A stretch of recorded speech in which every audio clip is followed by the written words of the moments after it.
मग त्यात ते राज ठाकरे चुकीचं काय बोलले?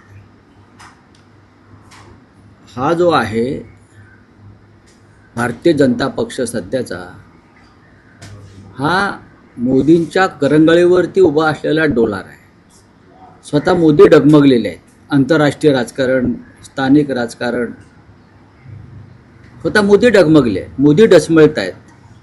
त्याच्यामुळे हा डोलारा हा फक्त एका करंगळीवरती जेमतेम आता पेलला गेलेला आहे.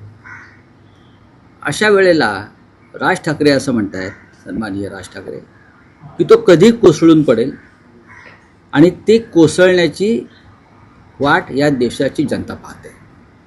कधी कोसळून पडेल याला भक्कम असा आधारच नाही आहे भाजपच्या कोणत्याही.